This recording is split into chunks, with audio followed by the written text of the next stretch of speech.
আসসালামু আলাইকুম ওয়া রাহমাতুল্লাহি ওয়া বারাকাতুহু। আল্লাহ তাআলার দরবারে অসংখ্য অগণিত শুকরিয়া। তিনি পবিত্র মাহে রবিউল আউয়াল মাসের প্রথম জুমায় শুক্রবার মসজিদে আসা এবং আলোচনা করার শোনার তৌফিক দান করেছেন তাবারক তাআলা। তিনি শাহাদাতুল দরবারে কালেমাতুশ শুকর আমরা সবাই একবার বলি আলহামদুলিল্লাহ। এর সাথে সাথে অসংখ্য অগণিত দুরূদ ও সালাম সরকারে কায়নাত রাসূল আকরাম সাল্লাল্লাহু তাআলা আলাইহি ওয়া সাল্লাম মুসাফফারকে সালাম দিলেন। আল্লাহ তাআলা যেন আমাদের সকলের নাম মঞ্জুর কবুল করেন, সকলে বলি আমিন। এই মাসটা হলো রবিউল আউয়াল মাস। এই মাসে আপনার আমার প্রিয় নবী হুজুর আকরাম সাল্লাল্লাহু আলাইহি ওয়াসাল্লাম আগমন করেছিলেন। এই জন্য উম্মতি মুহাম্মাদি যারা মুমিন, যারা ঈমানদার, যারা মুত্তাকি, তাদের জন্য সেই দিন আমার নবী পৃথিবীতে আগমন করেছেন, সেই দিনটা হলো ঈদে মিলাদুন নবী।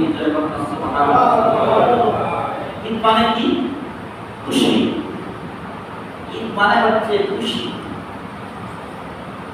আর আমার নবীর আগমনে যিনি বেজার হয়েছিল তিনি হলেন শয়তান। এই জন্য যারা আমার নবীকে ভালোবাসে, আমার নবীর উম্মত যারা, আমার নবীর মহব্বত যাদের অন্তরে আছে, তারাই এই মাসটাকে ঈদে মিলাদুন নবীর মাস হিসাবে মনে করে এবং ধারণ করে এবং জানে, এবং এই মাসটাতে আনন্দিত হয়। আমার নবী প্রিয় নবী হুজুর আকরাম সাল্লাল্লাহু আলাইহি ওয়াসাল্লাম আগমনের রেখা দিয়ে এই মাসের নাম আল্লাহ বাড়িয়ে দিয়েছে। সুবহানাল্লাহ।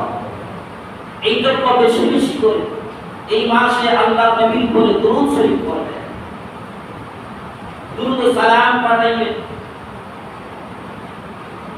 প্রথম তরিকার দুরূদ ও সালাম আমার প্রিয় নবী হুজুর আকরাম সাল্লাল্লাহু আলাইহি ওয়াসাল্লাম পছন্দ হয়ে যাবে, ভালো লেগে যাবে। আমার নবী মদিনায় ডাক দিয়ে নিয়ে যাবেন ওই উম্মতকে।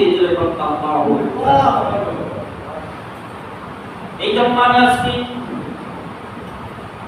ঈদে মিলাদুন নবীর মাস, আমার নবীর আগমনের মাস, এই মাসটা অত্যন্ত দামি মাস। কারণ আমার নবী পৃথিবীতে আগমন না করলে আল্লাহ আসমান বানাইতো না, সমুদ্র বানাইতো না, আরশ বানাইতো না, লৌহ বানাইতো না, কলম বানাইতো না। আমি খুতবা করতে টাকা হিসাবে আমাদের সম্পর্কে তেলাওয়াত করি।